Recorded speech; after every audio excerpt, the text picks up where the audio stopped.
ये नीलगिरी एभली एक स्थान ऐतिहासिक स्थान जहाँकि आपंकर देश स्वाधीनता प्राप्त होला परे ये प्रथम गणजात राज्य जी कि जो 564 गणजात राज्य मिश्रण होता भारत वर्ष से प्रथम नीलगिरी ये गणजात मिशीला। प्रथम गृहमंत्री लौह मानव सरदार वल्लभ भाई पटेलंकर 150तम जन्म जयंती ये वर्ष जो पूर्ति पालन करा जाउछि और सही अवसर रे आज आम ये बालेश्वर नीलगिरी ठारे एकता पदयात्रा बा रन फॉर यूनिटी ये आयोजन करा जाइछि। ये एकता पदयात्रा यह निश्चित भाव रे ये देशर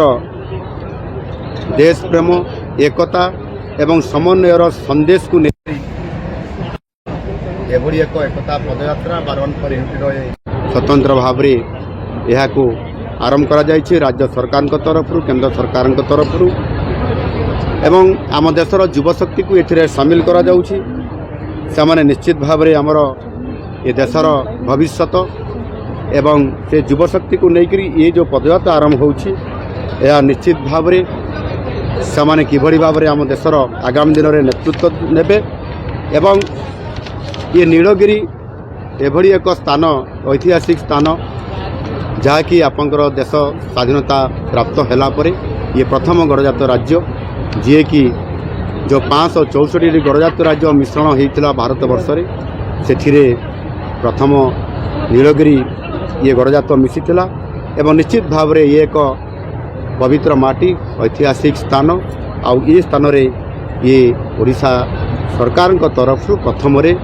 एक गणदौड़ रन फॉर यूनिटी ये कार्यक्रम आज रखा जाइछि। एनु निश्चित भाव रे आज आमको किभली भाव रे एकता एवं देशप्रेम एवं समर्पण भावना लेकर आज युववर्ग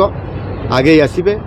एवं माननीय यशस्वी प्रधानमंत्री नरेंद्र मोदी जी जो आह्वान अच्छी विकसित भारत 2047 रे गठन करने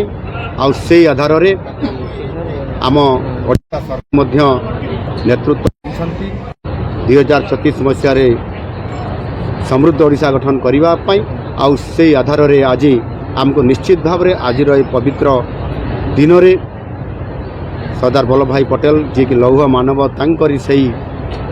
नीति एवं आदर्श एवं विचार को लेकर आम युववर्ग निश्चित भाव रे से दिगरे आगे नेबे एवं ओडिशा जो 2036 रे आम ओडिशा प्रदेश गठन 100 वर्ष पूरण करिवो